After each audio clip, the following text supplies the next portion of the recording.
everybody, I'm Latrina Patrick. Welcome to day 10 of our 90-day grant writing tutorial. Today we will talk about the budget. It's a very simple thing but can trip a lot of people up, so I want to make sure I go over a few pointers with you so you're straight on what the expectations are when you prepare your budget. First and foremost, every grant will require that you have a budget. So whether it's a private funder or whether it's a state or federal agency, you will have to show them how you plan to use the money that you're asking for. In a federal grant, as we talked about points and how they score the grant a few days ago, we talked about this. The budget usually has fewer points than any other section. It's typically going to be about 5 points. I've seen it up to 10, but usually 5. That's not a lot when you compare it to the other components, but it really does make a difference when it gets down to the wire. As I told you guys a couple of days ago, you don't want to leave any points on the table. You want to maximize your points everywhere because this process is so competitive that every point will count and you want to get every single point you can get. So don't waste and throw away your budget points when you don't have to. Okay? So, another thing about the budget is make sure that you follow the instructions on what it is that you can ask for in that budget. You're going to have a funding announcement that's going to tell you in the state and the federal grants. They're going to be very specific. They'll tell you what kind of expenses are allowable. They'll tell you how much money you can ask for, the maximum amount you can get for your particular program, and it'll be very clear. You want to make sure you follow those to the letter because if you ask for a cent more than they say, you could literally be disqualified and your grant will never even make it to a reviewer. It's one of those pre-screening criteria that they look for before they ever pass the grant along to the reviewer. They check to make sure that you didn't exceed the maximum amount that you asked for. And people have done that, so follow your instructions and pay attention. When it comes to asking for an amount, it needs to match your narrative. Your narrative should drive your budget. So when I get to the budget, if I'm reviewing your grant, I shouldn't see any surprise request in that budget. I shouldn't all of a sudden see a van or a staff position that you haven't indicated that was a necessity or even mentioned in your program description. So you want to make sure that when we get to that budget, your narrative has justified that budget. You also want to make sure that you're asking for what you have the capacity to do. Just because a grant says the maximum amount per grant is $150,000, that doesn't mean you need to try to stretch out your grant to ask for that maximum amount. If you're a small organization, you may not even have the capacity to handle a grant that size, so don't ask for it just because it's on the table. That doesn't mean you're going to get it anyway, but it really does make you look inexperienced, and it does show throughout your grant that you're really not qualified to do what you're asking to do. So the best thing to do is ask for what it really takes to deliver your program, justify it in the narrative, and that way you know that you're doing something that you actually have the capacity to do. That looks more in your favor than just to ask for the maximum amount just because it's on the table.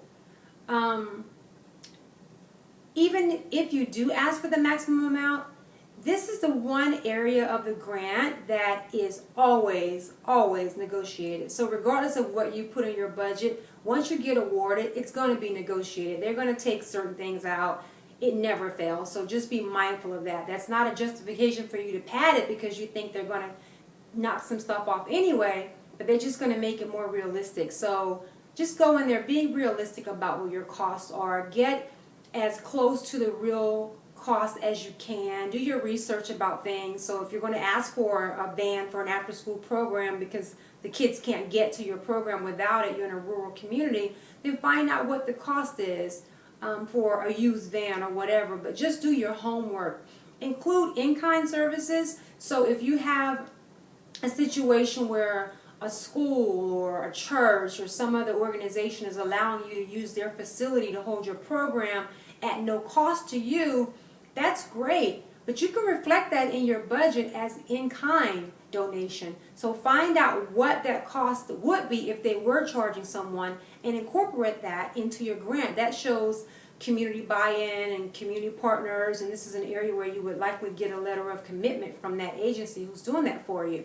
So get as many realistic costs as you can. Some of the typical things that you will be able to include in your budget for most grants, some will differ, but for most grants you'll be able to include personnel. You'll be able to include the fringe benefits that go along with that if your organization pays, those types of benefits. You can put that in the grant for that particular project. A limited amount of travel. You will more than likely, if it's a federal grant or a state grant, you'll have to travel to go to, say, a grantee meeting that they always have within a couple of months after making the grant award, so you'll be able to get those costs back. You'll be able to include supplies, office supplies, a minimum amount of equipment depending on the type of grant, depending on the scale of your project. Some organizations will define equipment by certain numerical values. So for example, the feds, I think, in some types of grants, they may say if it's more than $5,000, it can't be considered equipment. So you have to know those rules and read your funding announcement to be certain of those things, because they're very clear about it, and you can be penalized if you ask for something that you're not allowed to. So be mindful of that. And if it's a smaller foundation grant or whatever, then they may not always stipulate that, but you want to know some of those basic rules of thumb so that you can stick to those, because those are the safe areas. They're going to pretty much not going to allow for a lot of travel for most grants, so don't try to put a lot of that stuff in there, but just be mindful of that. If you're not sure, always ask the program officer. There's a number on the grant that's going to tell you people you can call to get clarity about things you're uncertain about. That's what they're there for. In the big federal grants, they're going to have a programmatic person that you can call for program questions, and they'll have a different person listed for budget questions. So I encourage you to take full advantage of those resources, because that's what they're there for. Finally, the last thing you need to be mindful of with your budget is that you'll have the line item budget where you'll break down every cost, every line item, as I said, personnel, travel, supplies, materials, equipment. Then you'll also have a budget narrative that will be required. The budget narrative would be a justification of those line item costs. So for every line item that you listed, you'll have to go back in your narrative and explain that and justify it. Sometimes it's referred to as a budget narrative, sometimes it's referred to as a budget justification, but it's typically going to be included in any major grant that you pursue. So just be mindful of everything that you put in there. They're going to want you to justify that, including down to the penny of the cost, say for a particular salary. They're going to want you to tally that up and calculate the specific hours, how you break down that amount. So another tip too is when you're talking about salaries and positions like that, make sure that you pull up a salary range or a salary chart for certain positions. If you're not sure about it, you can find all kinds of stuff online for that, so that you can go back and justify why you're giving someone a particular salary, because that may come into question on occasion. Okay, so that's pretty much it about the budget. It's really simple. The best thing I can tell you is to make sure you follow the instructions. If you follow the instructions, you can't go wrong.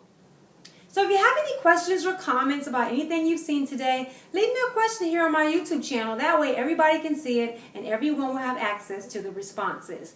While you're here, make sure you subscribe to the channel, and that way you will get immediate notification anytime I upload a new video. I also send out weekly updates about what's coming up this week in my tutorials, and I do that through my email. If you want to get those notifications, go over to my website, www.greatervisionconsulting.com, and subscribe to my email and newsletter updates, and that way you'll make sure you get my emails every Monday.